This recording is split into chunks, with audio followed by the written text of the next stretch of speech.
कंचन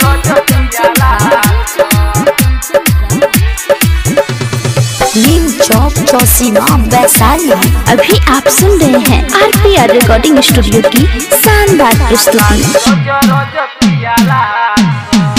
ये भौजी कनिया हमारा छोड़ दिल के आतारी रोज रोज पियाला। ये भौजी कनिया हमारा छोड़ दिल के आतारी रोज रोज पियाला। केकरा से कहबै हम कहलो न जाइए, केकरा से कहबै हम कहलो न जाइए। अब की है तई कहला। ये भौजी कनिया हमारा छोड़ दिल के आतारी रोज रोज पियाला। ये भौजी कनिया हमारा छोड़ दिल के आतारी रोज रोज पियाला।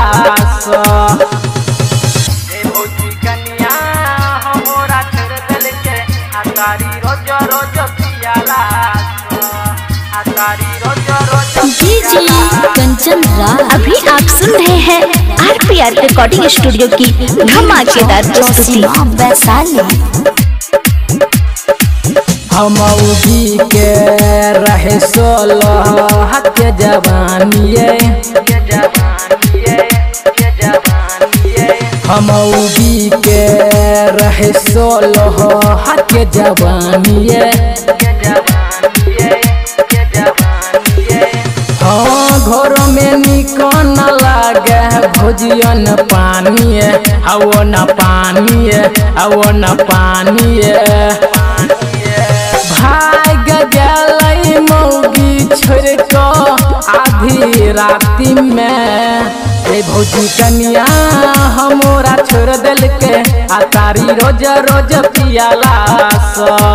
ये भौजी कनिया हमारा छोड़ दिल के आतारी रोज रोज पियाला।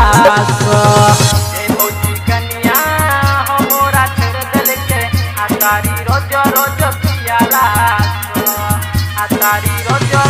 DJ Kanchan mix by RPR recording studio Sardi Sundarpur चौक चौसीमा वैशाली। हमंदे मारसल गाना लिखे झकासिए। हमंदे मारसल गाना लिखे झकासिए। हाँ पप्पू गरीबन के संगत में पैर का भेलो बेकारिए। ललित प्रेमी गाना गाबै आशीष रामविलास को देखला। ये भौजी कनिया हमारा छोड़ दिल के आतारी रोज रोज पियाला। ये भौजी कनिया हमारा छोड़ दिल के आतारी रोज रोज पियाला।